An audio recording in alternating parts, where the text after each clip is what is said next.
So a while back, I did a setup reveal on YouTube, but this was around 7 years ago, so to say the least, my setup has changed quite a bit. If you're not familiar with computers, you can skip ahead, but these were the specs I started out on. Then I eventually upgraded my CPU and RAM, then my graphics card, and until recently, and very luckily I might add, I did a complete overhaul and rebuild of my setup. Now, to start off, I had to of course do my research, order the parts, and when they came in the mail, it was time to build. I unplugged everything, set up my workspace, and got to work. The first thing you'll notice, and wish you never laid your eyes upon, is this monstrosity of dust that you can find inside my computer. And even though I was replacing the parts, I thought I'd clean with some sprayable air to show the little amount of self-respect I still have. Once the case was empty, I moved on to the assembly, starting with the case fans. These are fundamental for supplying air to your parts, as they can get heated and wear out over the years if their temperatures are not cooled.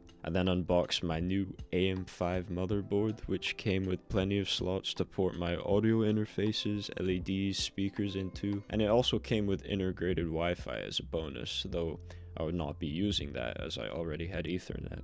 I then moved on to the CPU installation, and if you've built computers before, you'd know this is the scariest part, specifically for AM5 builds, as the slot for dropping them in can be quite fragile if not handled properly. Once that was installed, I moved on to the RAM.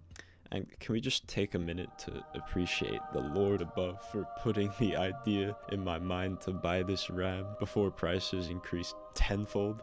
I mean, look at this beauty. It was then time to place on the thermal paste, and looking back on this paste was drier than the Sahara Desert, but I digress. I attached my Arctic liquid cooler on top, and the motherboard was all systems a go. I gently placed and screwed it into the case, and then somehow managed to fit the fans on top, which I didn't get to record due to my SD card running out, but it's aight.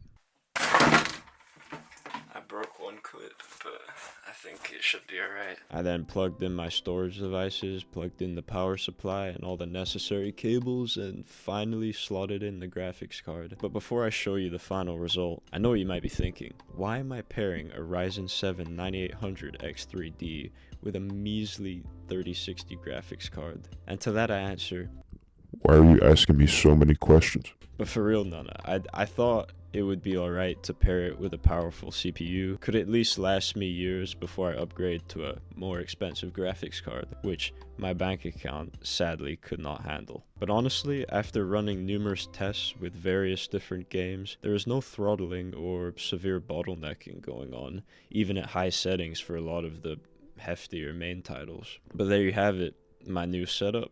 If you enjoyed, I'm glad. Leave a comment, and I'll see you later.